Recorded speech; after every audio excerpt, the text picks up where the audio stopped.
Di sebuah eksperimen gila, para peneliti meminta beberapa relawan untuk benar-benar menyendiri selama 10 jam tanpa interaksi apapun. Hasilnya, banyak dari mereka melaporkan efek kayak withdrawal, semacam sakau kayak orang kecanduan narkoba. Halo semuanya, selamat datang di channel Faktanya Saja. Pernah nggak sih kalian merasa benar-benar sendirian? Nggak ada teman ngobrol, nggak ada suara, cuma kamu dan pikiranmu sendiri. Kelihatannya sepele ya? Tapi tahukah kamu, kesepian yang terlalu lama itu bisa bikin otakmu berubah, bahkan bikin kamu lebih cepat mati. Ya, kamu nggak salah dengar. Hari ini, kita akan bahas fakta-fakta gila dan mengejutkan tentang apa yang sebenarnya terjadi sama tubuh dan otak kamu saat kamu kesepian terlalu lama. Siapkan mental, karena beberapa poin di sini bakal bikin kamu mikir 2 kali sebelum bilang, aku cuma pengen menyendiri kok. Kesepian bukan cuma perasaan, tapi kondisi serius. Kesepian itu ternyata bukan cuma perkara mood atau perasaan yang melo doang. Menurut para ilmuwan dari Harvard dan Institusi Kesehatan Dunia, kesepian ekstrem bisa mempengaruhi tubuh kita layaknya penyakit kronis. Bahkan, dampaknya setara dengan merokok 15 batang sehari. Gila, kan?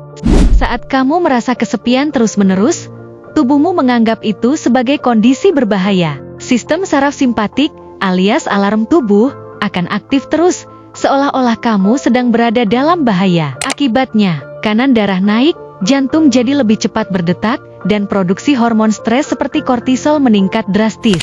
Dan ini terjadi bukan karena kamu dikejar anjing galak, tapi cuma karena kamu sendirian. Otak mulai berubah diam-diam.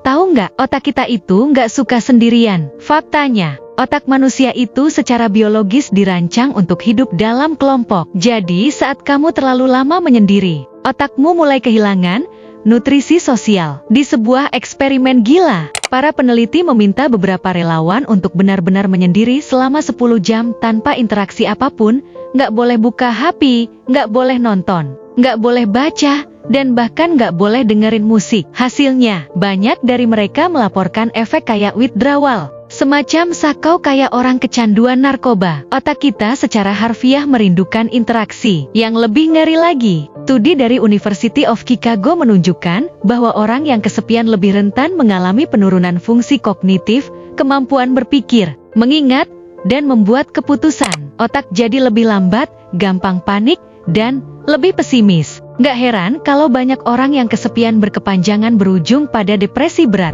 Kesepian bikin kamu makin gak percaya orang. Ini dia lingkaran setan dari kesepian.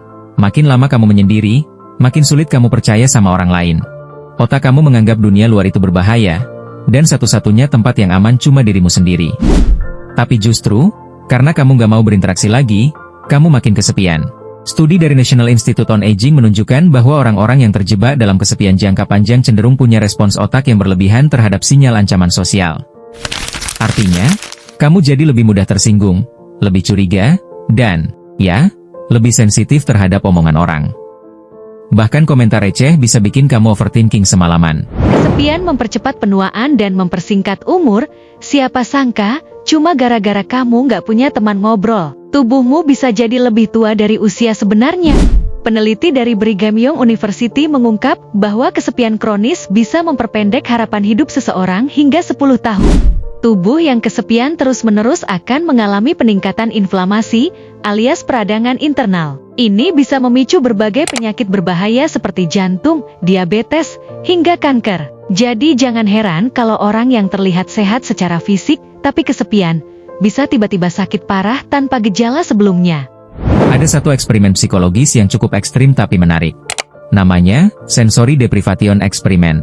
Dalam percobaan ini, peserta diminta masuk ke sebuah ruangan tertutup di mana nggak ada cahaya, suara, atau stimulus apapun.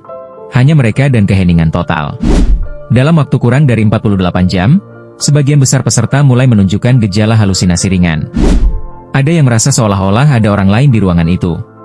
Ada yang mendengar suara-suara aneh. Dan yang lebih ngeri, ada yang bahkan mulai meragukan kenyataan. Otak kita benar-benar nggak bisa diam terlalu lama tanpa stimulasi sosial dan lingkungan. Jadi, sekarang kamu tahu, kan, kesepian itu lebih dari sekadar perasaan melo di malam minggu. Ini bisa jadi bom waktu yang pelan-pelan menghancurkan fisik dan mental kamu. Tapi kamu nggak sendirian kok. Banyak banget orang di luar sana yang juga merasakan hal yang sama. Kalau kamu ngerasa video ini bermanfaat, Jangan lupa like, komen pengalamanmu di bawah, dan tentunya subscribe channel Faktanya Saja karena kita bakal terus bahas fakta-fakta menarik dan mengejutkan lainnya yang jarang dibahas orang.